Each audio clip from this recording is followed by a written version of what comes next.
Retired Green Beret and former NFL player Nate Boyer has penned a new open letter to President Donald Trump, Kaepernick, and every single American about the national anthem culture war that is currently dividing the nation. Boyer made it clear that he is much more hurt now today than he was when Kaepernick first started his anthem protest, but not because of the quarterback or even Trump, but because of all of us. Read part of Boyer's letter below. Dear every single American. Every single American, including President Trump, Kaepernick, and my brothers in arms overseas who are wondering, what in the hell is going on back there? I'm sitting in the same chair, in the same apartment that I sat in almost a year ago when I wrote an open letter to Kaepernick. I was hurt when I saw him sitting on the bench during the national anthem, but I'm much more hurt now. Not by him, not by where we're at now with the protests, but by us. Simply put, it seems like we just hate each other, and that is far more painful to me than any protest, or demonstration, or rally, or tweet. We're told to pick a side, there's a line drawn in the sand. Are you with us or against us?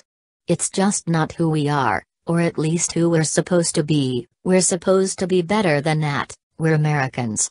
This doesn't even seem to be about right or wrong, but more about right or left. Today it feels like this national divide isn't even really about the anthem, or the flag, or kneeling, or sitting, or fists in the air. It's not about President Donald Trump, it's not about Kaepernick, it's not about the military, or even police brutality. It feels like it's about winning. That's what makes America so great, our sheer competitiveness. We're winners, and we won't quit until victory is ours. We see it in sports every day, we live and die by the outcomes of our teams. That desire to win at all cost is costing us greatly now among our neighbors. This winning mentality seems to have spilled over into an obsession with being right and not willing to admit that maybe, just maybe we were wrong. We repeat mantras to ourselves like, no matter what I will never ever surrender. Earlier this week I sat down with a group of 5 combat arms and special operations veterans. The round table discussed our individual feelings on the flag, the anthem, and the players who knelt when it was played.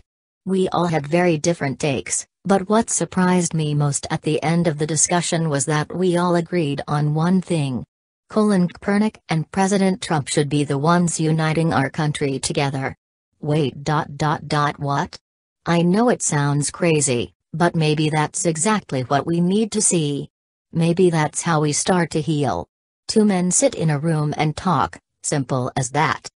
Boyer goes on to correctly point out that Americans of all colors and backgrounds all want the same basic things for their families. And he wants the country to unite on that massive slice of common ground. He concludes his letter with a plea for everyone listening. So please, no more lines in the sand, not at home, not among our people.